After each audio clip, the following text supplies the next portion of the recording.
నమస్తే అందరికీ. శ్రీమద్ Bhagavad Gita 4th chapter. ఓం శ్రీ పరమాత్మనే నమః. అథ చతుర్థోధ్యాయః జ్ఞానకర్మ సన్యాసయోగః.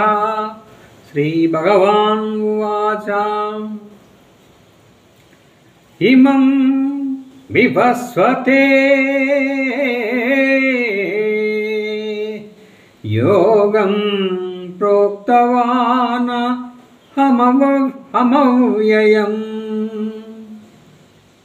వివస్వాన్ మనవే ప్రాహమనురిక్ష్వాకవే బ్రవీత్. శ్రీ భగవానుడు ఇట్లు పలికెను, నేను నిత్య సత్యమైన ఈ యోగమును సూర్యునకు తెలిపి తిని, సూర్యుడు తన పుత్రుడైన వైవస్వత మనువునకు దీనిని బోధించెను. ఆ మనువు తన కుమారుడైన ఇక్ష్వాకునకును ఉపదేశించెను.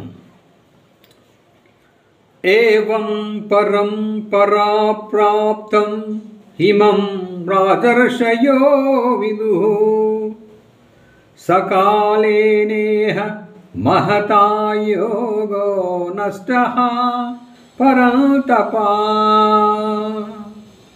ఓ పరంతప అర్జున, ఈ విధముగా పరంపరా ప్రాప్తమైన ఈ యోగమును రాజర్షులు ఎరింగిరి. కాని అనంతరము ఈ యోగము కాలక్రమమున భూలోకమునందు లుప్తప్రాప్తమయ్యను. స ఏవాయం మయా తేజ్యయోగః ప్రోక్త పురాతనః భక్తోసి మే సఖా చేతి రహస్యం హేతదుత్తమం. ఈ యోగము ఉత్తమమైనది, రహస్యముగా ఉంచదగినది. నీవు నాకు భక్తుడవు, ప్రియ సఖుడవు కనుక మిక్కిలి పురాతనమైన ఈ యోగమును నేడు నీకు తెలుపుచుంటిని. అర్జున ఉవాచ అపరం భవతో జన్మ పరం జన్మ వివస్వతః కథమేతద్విజానీయాం త్వమాదౌ ప్రోక్తవానితి. అర్జునుడు పలికెను, కృష్ణ నీ జన్మ ఇటీవలిదే.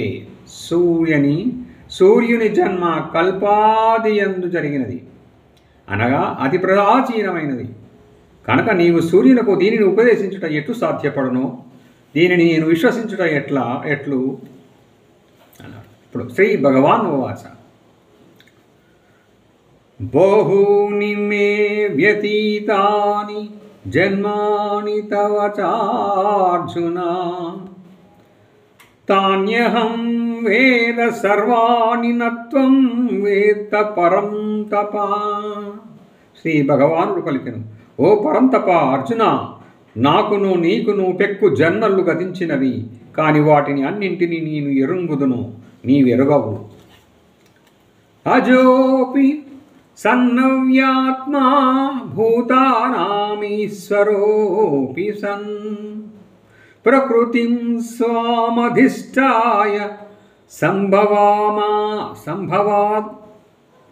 సంభవామ్యాత్మమాయయా.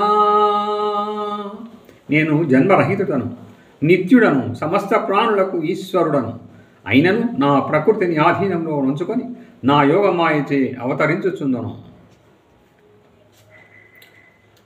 నీ ఆరైన